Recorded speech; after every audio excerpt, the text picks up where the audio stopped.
কি রে ভাই, আমি এগুলা কি দেখতেছি? আমি কি স্বপ্ন দেখতেছি নাকি এগুলো বাস্তব দেখতেছি? একটু চিমটি কেটে দেখি তো। না ভাই, এগুলো তো আমি বাস্তব দেখতেছি। যাই হোক, এই নাটক আবার কবে থেকে শুরু হইলো? रुको जरा सबर करो। বাংলাদেশ বলে কথা, এখানে নাটকের চরিত্রে সবাইকে মানায়।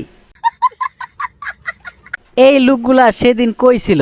যাই হোক, ওই কথা বাদ দেন, আমরা মূল ভিডিওতে আসি। হঠাৎ করে বাংলাদেশের এয়ারপোর্টের মানে লুক চেঞ্জ, সত্যি অবাক করার মতো। একটিবার দেখুন তারা কিভাবে সম্মানের সাথে মানে প্রবাসীদের সাথে কি ব্যবহারটাই নাই করতেছে। এইগুলা কি নাটক না অভিনয় তা বোঝা বড়ই দায়।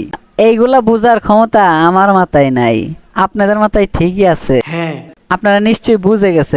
আমি আপনাদেরকে কিছুদিন আগের একটা ভিডিও ফুটেজ দেখাই, যে প্রবাসী কিনা জর্দান যাবে, সে মানে পাসপোর্ট ভিসা নিয়ে এয়ারপোর্টে আসছে, তারপর পাসপোর্ট ভিসা পুলিশ ছিঁড়ে একদম লন্ডভন্ড করে তারপর তাকে অনেক মারধর করছে, এমনকি তার কাছ থেকে 40,000 টাকা দাবিও চাইছে। শুনুন আপনারা কি বলে এই প্রবাসীর স্ত্রী। আমার হাতে আমার পাসপোর্ট ছিঁড়ে ফেলছে, পাসপোর্ট টিকিট থাকা সত্ত্বেও আমাকে রাস্তায় ফেলে পিটিয়ে আমার হাত ভেঙে ফেলছে। এই কথা শুনে আমরা আসছি, আসার পরে থানায় আমাদেরকে কোনোভাবে দেখা সাক্ষাৎ করতে দেয়নি, বলছে 40,000 টাকা নিয়ে থানায় যাওয়ার জন্য। এইখানে দেখলাম কি কাহিনী, আর এখন বর্তমানে কি চলতেছে কাহিনী। সত্যি বাবার বিষয়, নাটক না অভিনয় তা বড় চিন্তার বিষয়। ওই যে একটা কথায় আছে না, যে মানুষের রং আকাশের রং, মানুষের রং হঠাৎ করে বদলে যায়, এই তার প্রমাণ। এখন প্রবাসীদেরকে বীর মুক্তিযোদ্ধা বলা হইতাছে। তাদেরকে নগদের মানে যে কর্তৃপক্ষ তারা মানে তাদেরকে মানে গিফট দিয়ে সম্মানের সাথে মানে যাতায়াত করাইতেছে ভাই।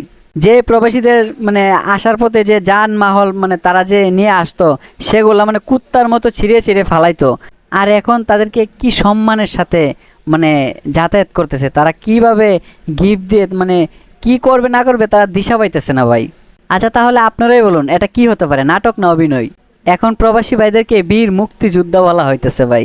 সময়ের সাথে সাথে মানুষের কথা বলার ধরনটাও পাল্টে যায়, আর তারা তো মানুষ, তারা তো ব্যবহার দেখাবেই এখন। সো বন্ধুরা, ভিডিওটা ভালো লাগলে অবশ্যই লাইক কমেন্ট শেয়ার করে আমার চ্যানেলটাকে অবশ্যই সাবস্ক্রাইব করে রাখুন। আর প্রবাসী ভাইদের নামে কিছু কমেন্ট বক্সে বলে যান, আর তাদের কি উদ্দেশ্য তাও কমেন্ট বক্সে বলে যান। তো দেখা হবে নতুন আরেকটা ভিডিওতে। এই পর্যন্ত সবাই ভালো থাকুন, সুস্থ থাকুন, আল্লাহ হাফেজ।